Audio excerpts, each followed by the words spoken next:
What's Going On by Marvin Gaye, 1971. Amen. Let's give it up for the praise team with Sister Monica. Where is that Leilani at? Boy, wow. Give it up for Sister Lay.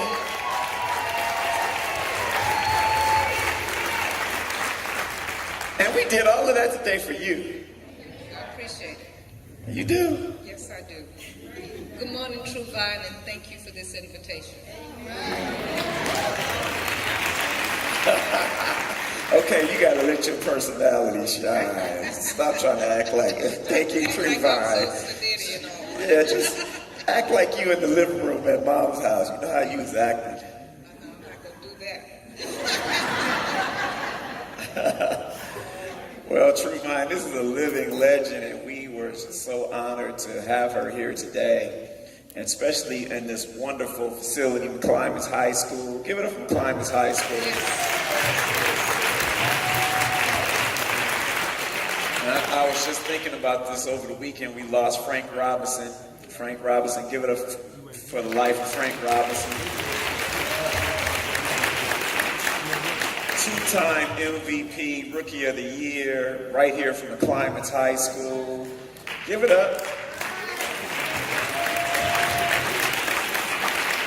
They have one of the most famous outfields here at McClymonds High School that the country has ever seen. They have Vada Pinson, they had Kurt Flood, and they had Frank Robinson in the outfield right here at McClymonds High School. And we are here today. Come on, give it up, give it up.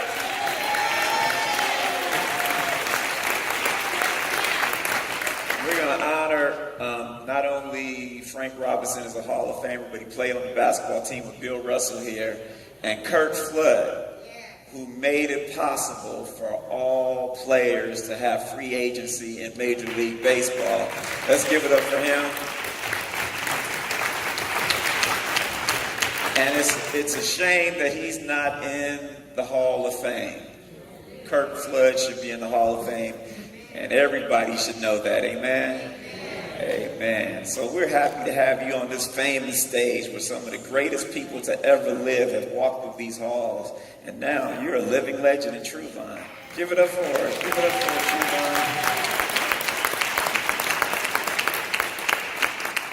Vine. So, Frazier, Sister Frazier, tell me about your upbringing and tell me where you're from. I'm from Houston, Texas. Hey, I'm from Texas. Amen. Texas. My mom was from Texas. Yes, right. All good women are from Texas.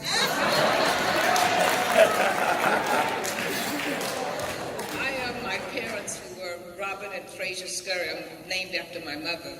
I'm their third child and second daughter. I almost claimed somebody else's spot.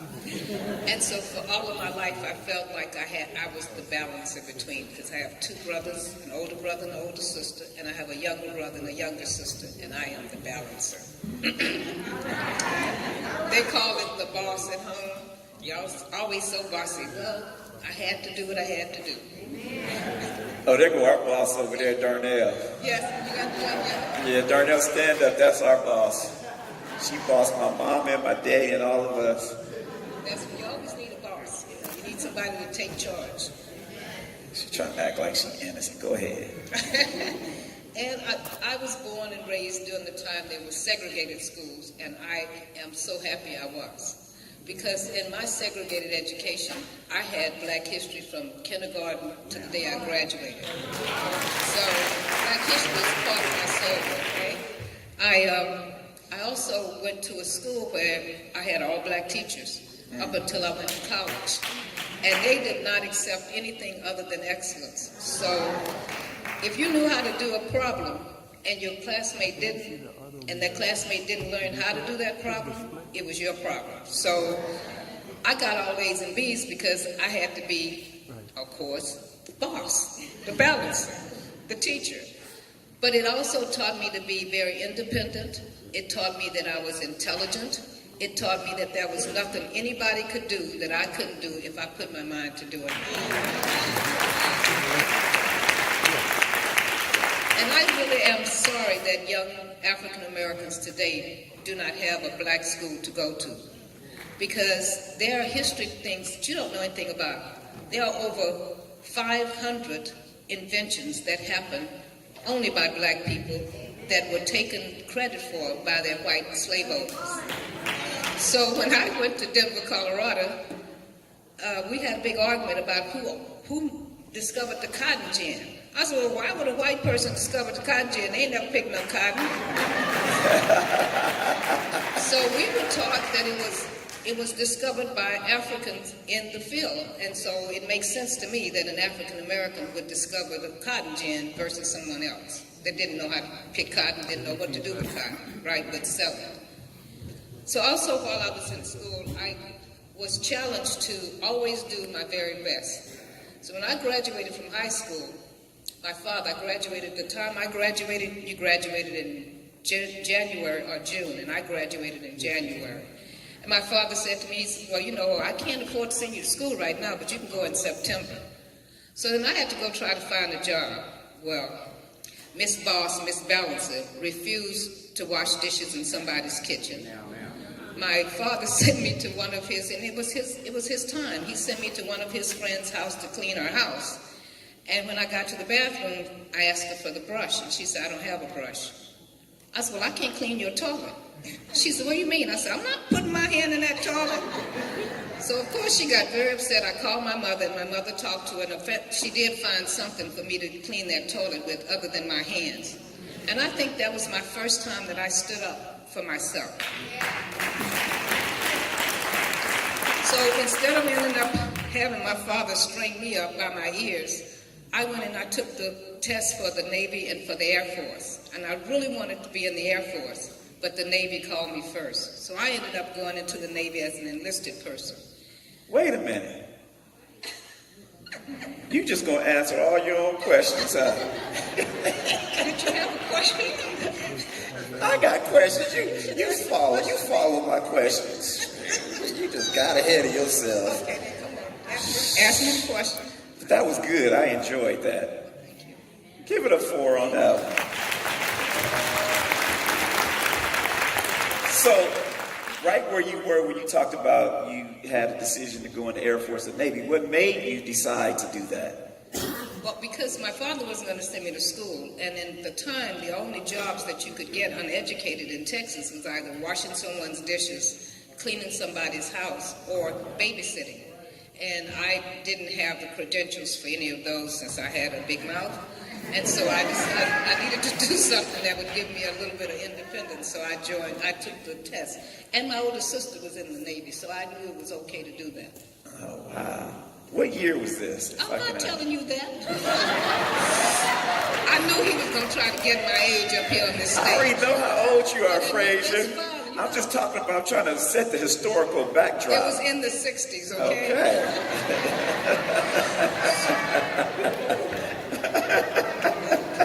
The backdrop. They need to know. Wait a minute. They just need to know that wasn't that long ago. It was in the 60s. It was 50, in the 60s. almost 50 58 years ago. That's a while for these young kids. They said 50. You mean it ain't no long time ago? That's a long time for a 4-year-old or a 6-year-old or even an 18-year-old. Right. So you talked about going into the military in the 60s. What was it like being a female in the military in the 60s? Okay, let me just give you the backdrop. I'd never flown before in my life. The Navy sends a jet to pick up 4 women, 1 black, 3 whites, to fly to Bainbridge, Maryland, which is where I had my basic temp training. So we get on the plane and we fly, and I cried from Houston, Texas to Bainbridge, Maryland. Now I had asthma when I was a kid, badly. They'd have to take me to the hospital and give me shots. And when my mother was at work, my father would make me up this concoction of gin, peppermint, and I would drink it. And I never knew I had an asthma attack because I was drunk.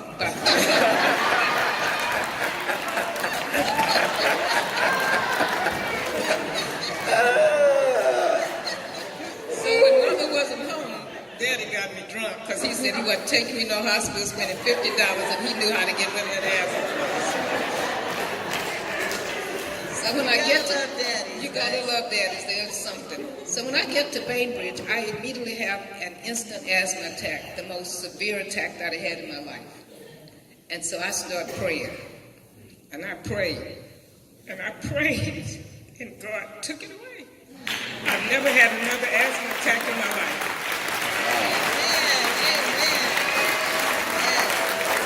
So if people tell you that miracles don't happen, send them to me, because I can tell you miracles do happen. Okay? So being in the military, they had women's dorms and they had men's dorms. You could see each other when you go to eat.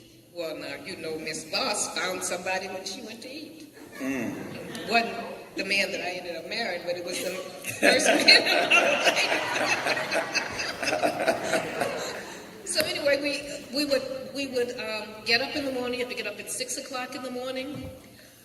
Mama Sally will remember this. They had these big old boondock shoes that was probably 2 sizes too big. Cotton stockings you had to wear, and you had to wear a skirt. We had no pants when I was in the military. You had to wear a skirt and a shirt and a coat every day. And every morning you had inspection. That meant they came and they looked in your locker. You had to have all this stuff situated just so. It had to be perfect. They had a white glove. If they found any dirt, you had to do everybody's in your unit. Everybody's. I know I'm going to always get it because I've been cleaning up after my sisters and brothers all my life. I ain't coming in the Navy to do that. So once you did that, then you ended up being able to do other kinds of things. I'd never swam in my life. Understand this, young people. Not all white folks are bad folks. Because if it were not for my white drill sergeant, I would not have made it to where I made it in the Navy. She walked around that. You had to jump off an 18-foot, they call it a pink elephant, into an Olympic-sized pool. Now, mind you, I had never swam before in my life. And she walked around that whole Olympics pool telling me, kick and pull, kick and pull. Because if you didn't pass the swim test, you couldn't stay in the Navy. Because they never put a lady on the ship while I was in the Navy, but you still had to learn how to swim, which made absolutely no sense to me since they knew I wasn't going on the water, but that was part of it. So after I did that, I ended up being in what they call these kids reminded me of it. We were in the NROTC, so we got to go places like out Bainbridge, Maryland. You got to go to all of the national holidays, and we marched and performed, much like those kids did today. But it was a proud kind of a thing because only the best of the best got to go. But so that was one part of my training, which I really, really enjoyed. And again, it gives you a sense of being intelligent, in control, and that you can do anything anybody else can do. Because in the Navy, there was, though we were all in the same group, and there was very much so some segregation. In the Navy, for me, it wasn't because there were black, whites, Native Americans, Spanish Americans. We all stayed in the same dorm. Amen. So you're looking at you as a woman in the military in the 1960s. Now fast forward to today, where we have women almost on the front line. Yes. What do you think about women in the military today? I'm glad I was not in the military then because I would not want to be on the front line. But that's all about progress, I suppose. I just still don't believe that women should be on the front line, but they are, and they end up doing a good job. So you're in the military, and you get there, and you are going to school. So you majored in what while you were in the military? When I was in the military, I was what they call a core wave, which is like an LVN here. So you go to core wave school, which was 3 months. And then I got assigned to a dispensary in Washington, D.C. Now I'm going to really tell my age now, because I was in Washington, D.C. when President Kennedy was the president. Okay. 1960.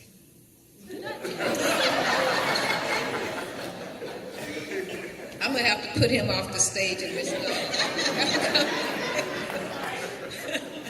Yeah, in the 1960s I was there. So I got to go to see President Kennedy's inaugural.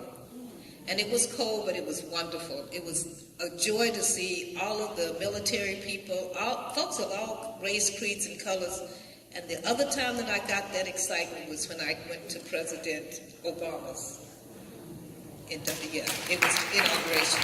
The same kind of hopefulness, the same kind of energy with people. So now I'm at a naval dispensary, and my captain is again a white woman, and she comes to me and she says, "You need to go to nursing school." I was like, "Yeah, right." I didn't know at the time they had a scholarship where if you passed a certain amount of tests, you could go to nursing school, and they'd send you one of the top 10 nursing schools in the country. And so I had to take like a battery of tests, but that lady had books for me. She made me take exams where she would check it and see if I had done it correctly. If I didn't get 100%, I had to do it over again. But again, that prepared me for a school where I went to, which was the University of Colorado, on a full-fledged scholarship. I paid no money. So that was for my room, my board, and then they gave me $150 a month to kind of splurge on myself. That's big money then. Big money. Big time money, yes. I was rich.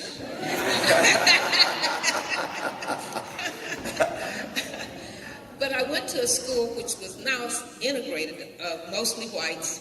School, I can't even tell you the number, probably tens of thousands of kids, and maybe out of that tens of thousands, 1% African American.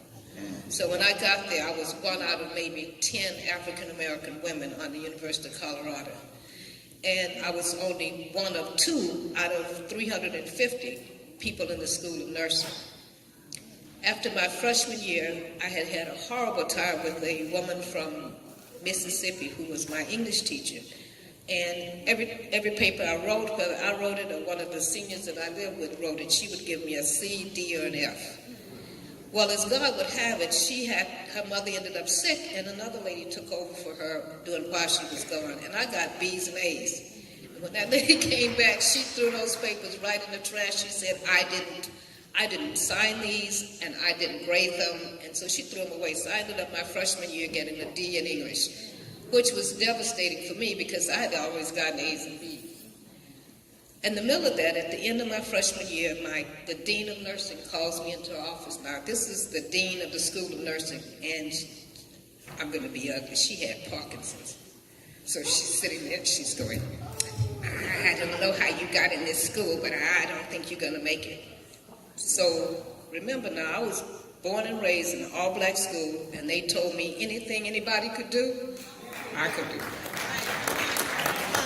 The captain that had gotten me the scholarship told me, if you pass these tests, there's no reason why you shouldn't pass any test that you want to take. So I'm looking at this woman, and she's questioning why I'm in this mostly white school, little black woman from Houston, Texas. So she said, I don't understand how you got here. I said, well, how I got here is I passed a whole bunch of tests in the Navy, and I also know I made pretty close to 1,100 on the SAT. And I also had to take ACT, and I passed all of those, so I don't understand why you think I can't make it. Well, that didn't help her at all. Her Parkinson's got worse. Well, fast forward, I did graduate from University of Colorado, became a Navy nurse. I had to go to Navy school, to the military school in Rhode Island in order to become an officer, and I became an officer in Rhode Island. Second lieutenant. Second. All right. Perseverance. Come on, you guys, give it up for a second lieutenant. Give it up.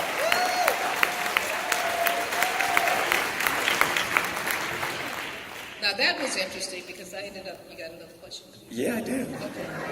Because I know you're going to keep going, huh? Okay, so you graduate, you go into military school.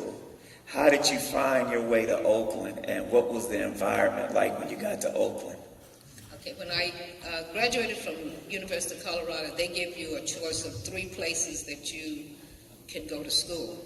Well, I had gotten married in my junior year, so I had a husband. Did you? Yeah. What was his name? Arthur Scott. Arthur. Right. Was he the guy with the red shoes on. Was he rich, or you had more money than? Oh, we're not going to talk about that. So anyway, I had 3 choices, and I had put Boston, Oakland, and I don't remember the third. And of course, I got Boston. Well, I said, I'm not going to Boston. God, what am I going to do? So I told them that my husband had a job in Oakland, California, and that I needed to go where my husband was. And at that time, they did that. So I got my orders changed to come to Oakland, California. Perseverance, believe, and then... Did he have a job? No. He did not have a job, excuse me, God, but he did not have a job at all. His job was trying to find us a place to stay once we got here to Oakland, California, which was really interesting. Now, mind you, I've been in Texas all my life. And all of my life, African Americans had their own things. We had our own grocery store. We had our own barber shops. We had our own furniture stores. We had our own car dealers.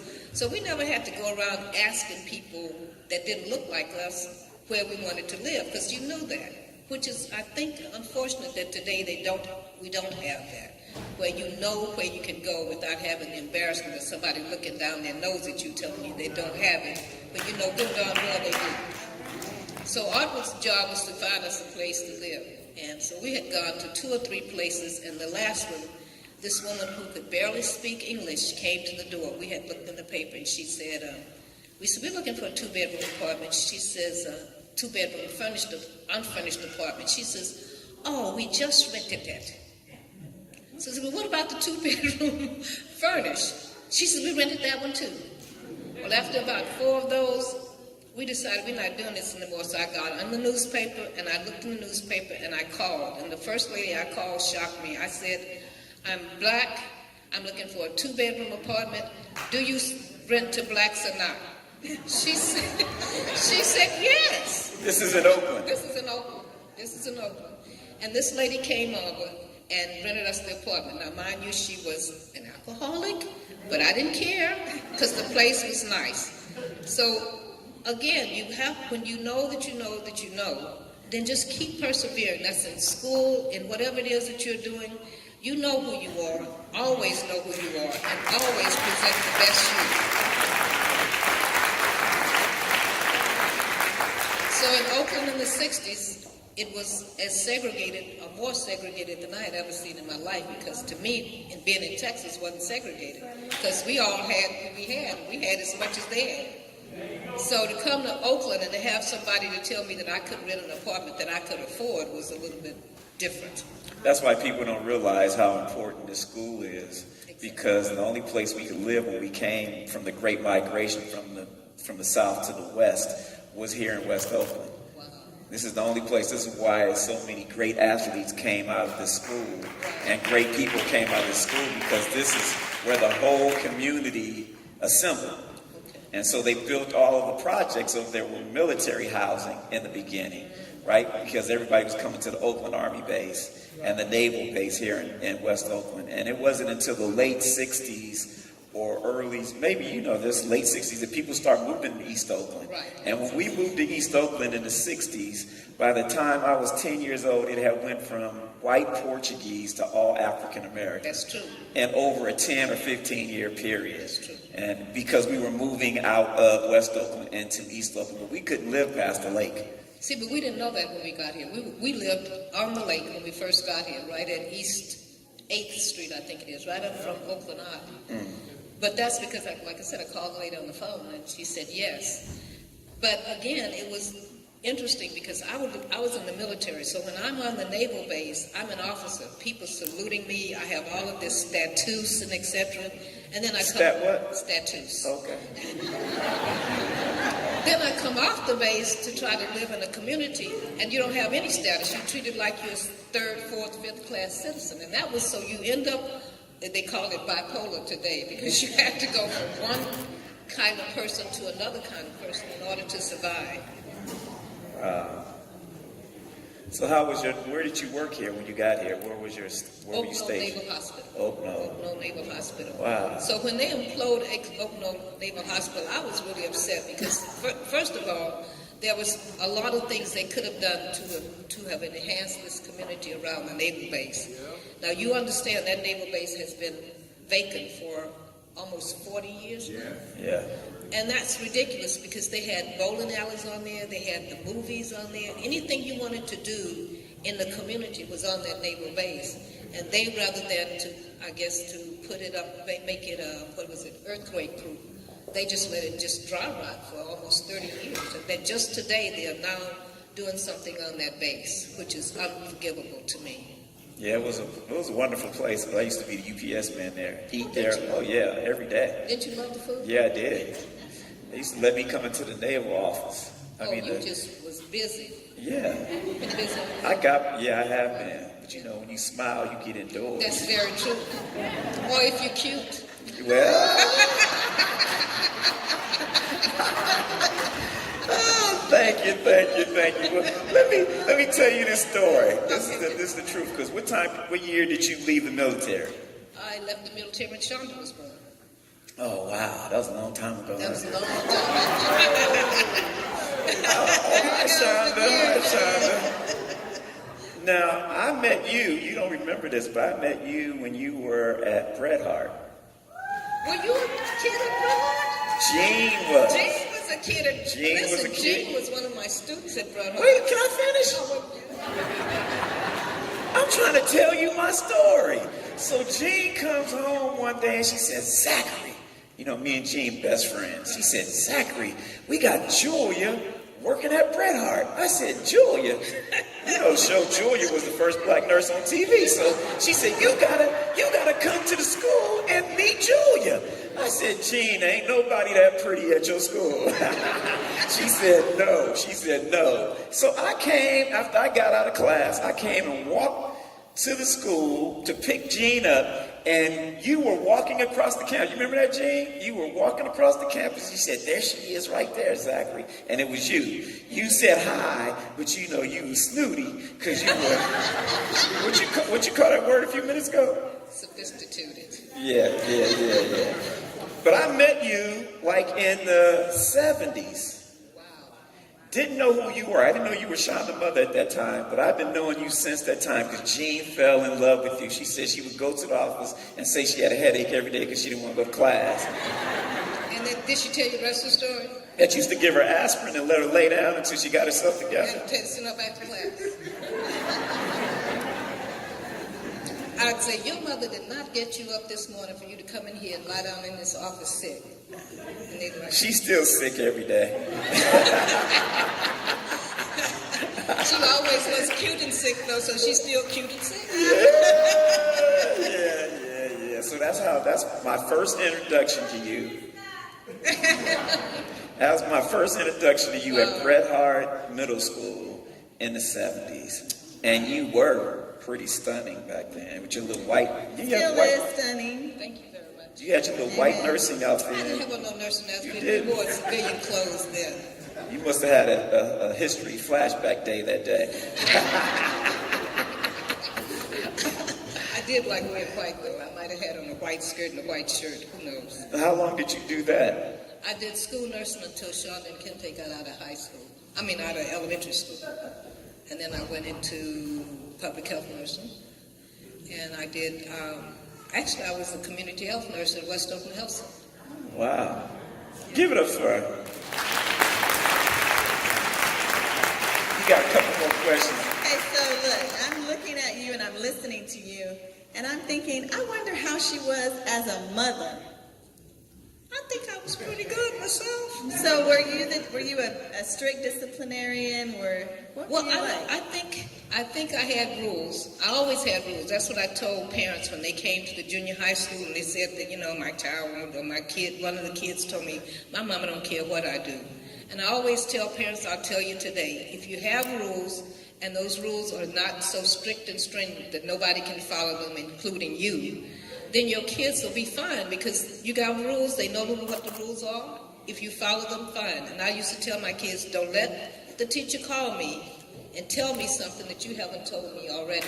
Because if they call me afterwards, if you tell me after they call, you're already at a disadvantage because I've had their side of the story first. So I told them that, and they did. Mostly they would always tell me, exactly what's happened. Shonda was really good about coming and telling me about whatever's happening. Still telling everybody. So I think that if you have rules and you abide by those rules, and if they're punished, you have to be punished with them. That's the hard part. See, if you put somebody on 2 days of not watching TV, that means you can't watch TV for 2 days too. All right, because, well, in our house, there was not enough room for us to have a TV in every room, so they didn't get to watch TV, I didn't get to watch TV.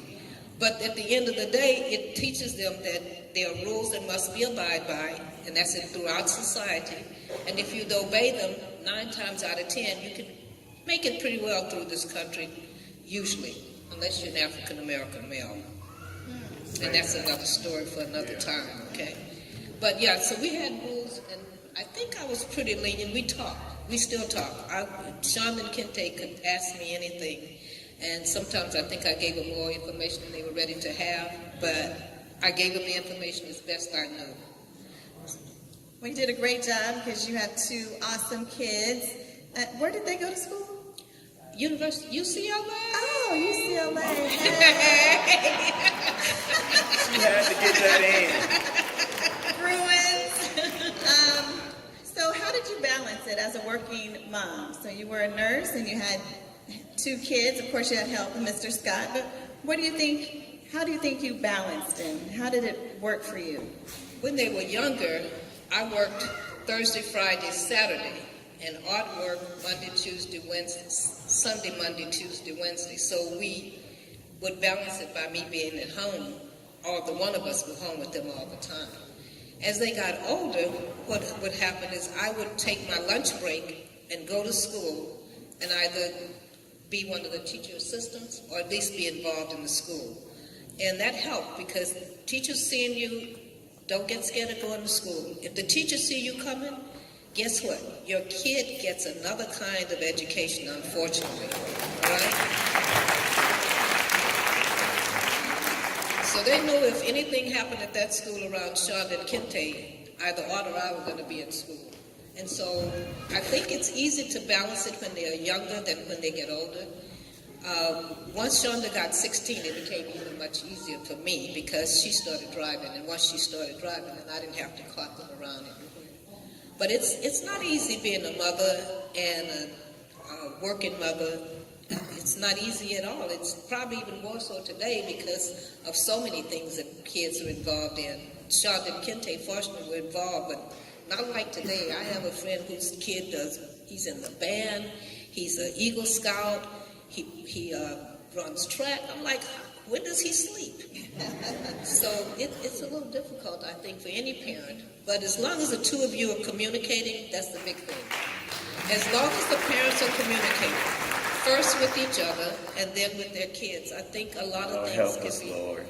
Oh, you don't want to talk about it? You don't want to talk about it? Communication. Say that again. Communication, capital C. And see, unfortunately, I think for most couples, married couples. Yes, I'm listening.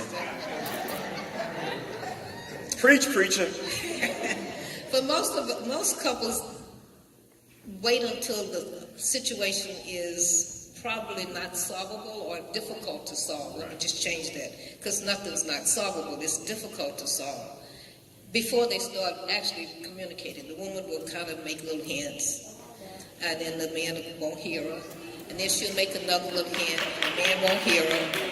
And then all of a sudden, she's in the kitchen or somewhere, boo-hooing and crying like she's told you the whole story, and all you got was one sentence each time. So that's right. Communications are on both parts, both the women and the men. Tell them the truth and your total truth, and insist that they tell you their truth, their total truth, and talk about it. It's hard. It's not easy. And sometimes you have to say some mean things that you want to take back. Now remember, you can't take what you put out there back. But communications, I think, is the biggest thing that we have. God gave us, that's the one thing He gave us that no other animal has, is the ability to speak. Now maybe they can speak in their own language, but we don't understand it. But because God gave you the ability to talk and communicate, I think it's really important that you do that. Amen. Wisdom. Amen. Okay, so you had a long career in nursing and public school and public health. How did you start one of the most famous businesses in America? Well, Your husband. yeah, that was really, we had a friend named George Smith. And at the time, there was a program called an 8A program, where the government took some of those millions of dollars that they now give to IBM and Google and those people. They would set aside a number of contracts for African Americans, or minorities, they called us at the time. And they would give you contracts, and you would fulfill those contracts. And Art started a company. My sister Bernice, sitting next to him, they were the two in the office for the longest. And then I came later. I came on later because I had to work. Somebody had to make some money until the government paid you, so I continued to work as a nurse. Wow. Art, stand up, brother Art. Ran one of the most successful black businesses in America, was in the top 100 black businesses in the country. Give it up for him.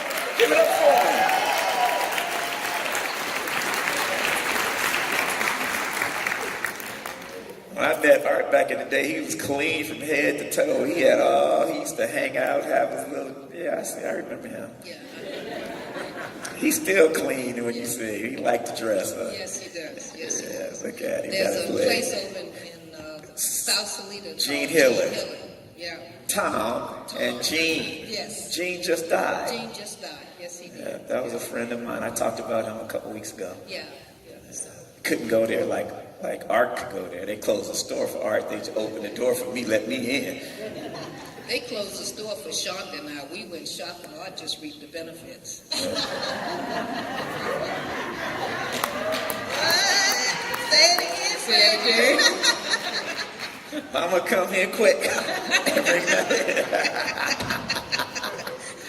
That's my last question. Go ahead. So I want to talk to you because you're a nurse, you're in the healthcare field, and you are in great shape. Isn't she in great shape?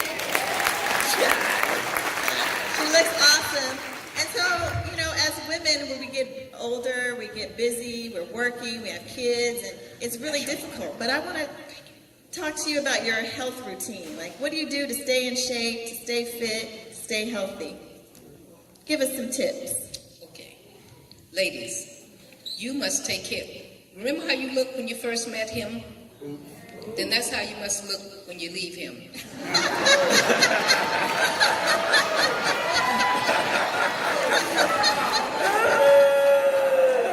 Wait a minute. Don't leave me, Donna. You ain't going nowhere. That didn't come out right. That wasn't what I meant. No, you said what you meant. But I walk. I never had a bicycle when I was coming up as a kid. And so when I came to California, Art bought me a bike. We used to ride around the lake. And then he would jog and I would jog with him until I started jogging to catch up with him, and then he'd go off and leave me, so I stopped jogging with him. Because he then became competitive. It was supposed to be for fun, and he became competitive. Yeah, that's how they do. So when I would ride the bicycle, I'm riding the bicycle, I'm really cute on this bicycle, and all of a sudden I'm flipping over into the lake. Art has bumped the back of my bicycle, and I'm falling. So get your routine with a group of ladies. All right, you didn't do that, did you, man? But I do. And today I walk 4 miles when I can, at least 2 to 3 times a week. And eat right. I mean, we're beautiful people, and all that stuff that we used to eat when we were kids, we can still eat it. You can still have pork chops, but you got to exercise. Okay, you can still have rice and gravy, but you got to exercise.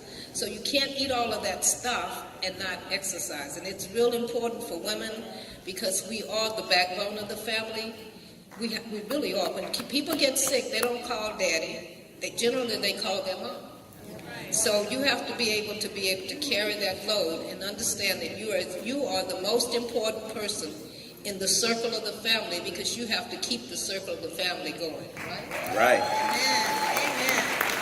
All right, so my last question. So we know that our former First Lady, Michelle Obama, just wrote a book called Becoming Michelle Obama. And she's really about how she has taken every aspect of her life, every experience, and through her journey, and how she has become the woman that she is today. So for my final question and my final word from you, what are you becoming? Good question. See, you didn't prepare me for that Sorry. question. I told her that. You told me I she should told her prepare that. me, right? She don't listen to He me. told me not to ask it, is what he told me. And so you didn't listen. That's correct. Communication, right? That is correct, Brother Frazier. Yeah, my bad. I think what I'm becoming today is I'm becoming more and more in touch with my God self, which is real interesting because I've been in church since I was born. We in Texas, Mama Sally, we went to church 5 times a day, sometimes Sunday school, 11 o'clock service, communion, BYPU, and night service. That's 5 times in one day. And then you went all week, right? So I learned I knew the Bible, I could read the Bible, but I'm now learning to understand that God made us to be human beings in the image of Jesus, but we aren't Jesus. And that it's okay to make mistakes, and God will forgive you, but the biggest mistake you make is we don't forgive ourselves. Yeah. Amen. Well said. Thank you. Give it up. Come on, Trevon, give it up for Frazier. Scurry, Scott, we can do better than that. Give it up for her.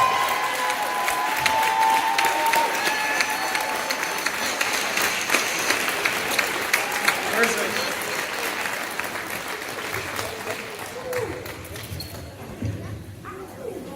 Where's the... Hold on.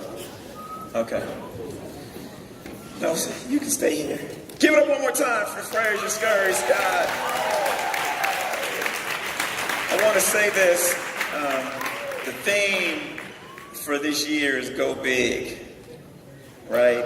And a Mercedes, no, I don't have either one of those for you. No, I'm speaking it in your life so that you can make a comeback and go big in 2019 for whatever you're looking for. And I think the scripture that we've been talking about, Psalms 121, has been resonating in our church for a while. That if you look to the hills, from whence cometh your help, that your help cometh from the Lord, which made the heavens and the earth, that he will not allow your foot to be moved or slip. And I think that sums up your story. That no matter where you went in your life, no matter what you were doing in your life, God had your back the whole time. And so this story of Sister Frazier is about all of our stories, that if we persevere through hardships and we got some flowers for you today.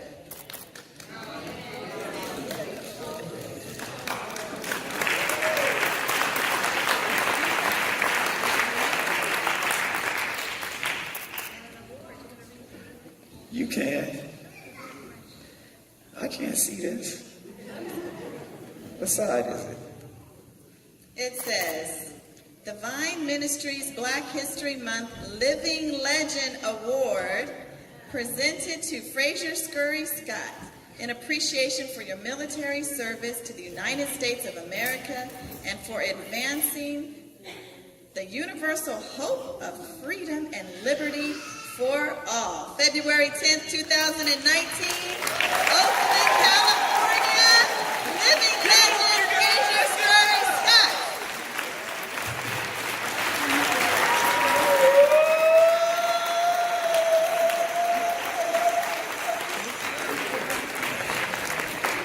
You know, I want to share this with you guys before we leave. That we lost our dad a couple of years ago, and Mom lost her husband, and Frazier was around for us. She would call and check on us the whole time, bring us food and stuff, her and Shonda.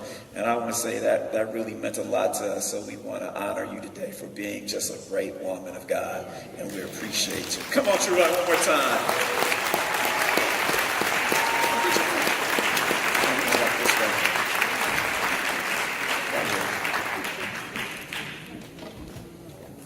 Give it up for Dr. Donna.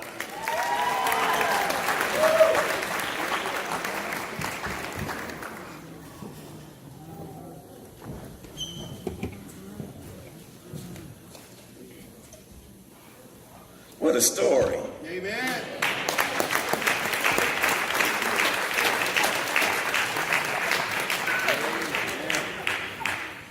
know, sometimes we think we got to hear it from people whose names are written in the lights. These stories are just as important. Because if you're living this life, you should know that you are making history whether you realize it or not. There are a lot of names. People who sat at those lunch counters, people who rode on those freedom buses. You never hear their names, but they stood up because they believed in something. They believed in freedom. Malcolm said, we deserve human rights, and that's exactly what we deserve. Amen. Everyone standing on your feet, standing, everybody standing.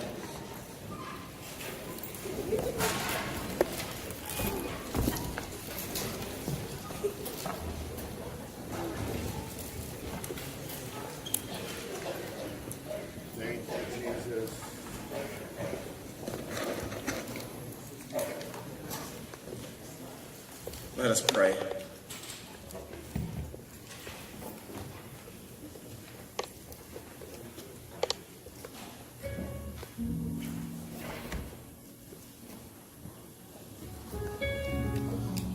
Touch someone next to you. You don't have to hold their hand, just touch them.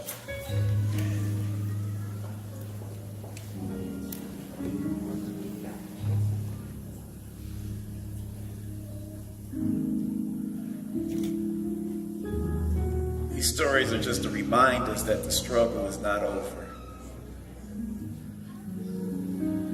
that we can do better. The Bible says that we are the head and not the tail. So that should remind us that we are not beggars. We don't have to beg people to bring services to our community or to dress us or to do any of those things which we can do for ourselves. And we celebrate Black History Month in this church for the last 25 years because it is important that we never forget who we are. Because if you forget who you are, you will soon repeat it.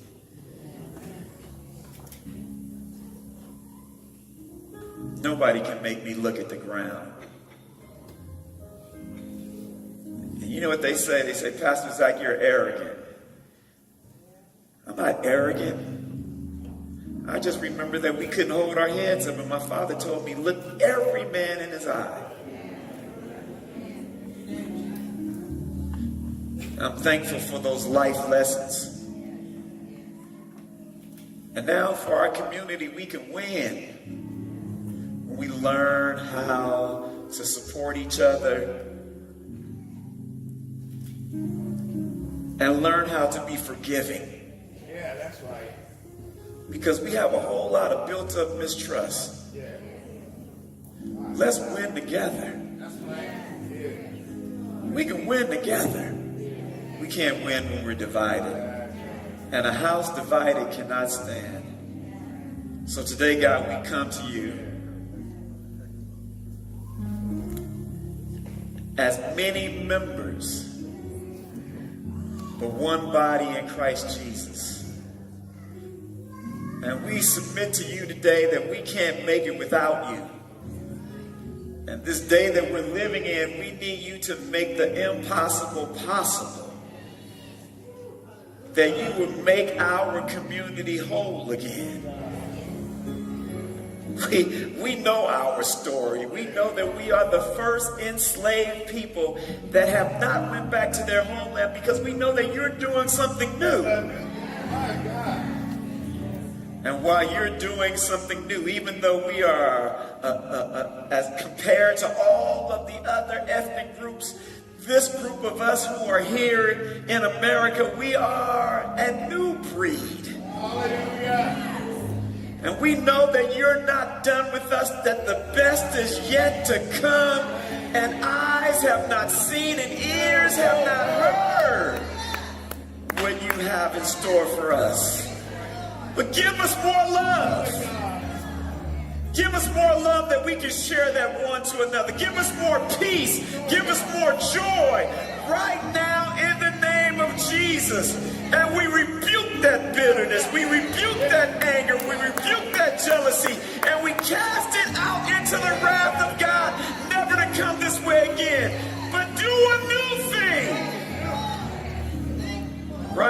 in 2019 like we've never seen before. And we are standing in anticipation that you are upholding us with your right hand. And even though it looks like to everyone around our community that we have hit rock bottom, we know that you are holding us up with your right hand. And you said that you would never leave us nor forsake us. So it means that we haven't hit our lowest point yet, that we are yet to rise. So let us begin to rise in 2019. Let us begin to go big in 2019, like we've never done before. Do it for us right now in the name of Jesus. Let your will be done. Let your will be done. Let your will be done on earth as it is in heaven. Give us this day our daily bread. In Jesus' name we ask these blessings. Let all of God's people give him a hand praise. Come on, give him a hand praise. Come on, put your hands together. I can't hear you. Come on, I can't hear you.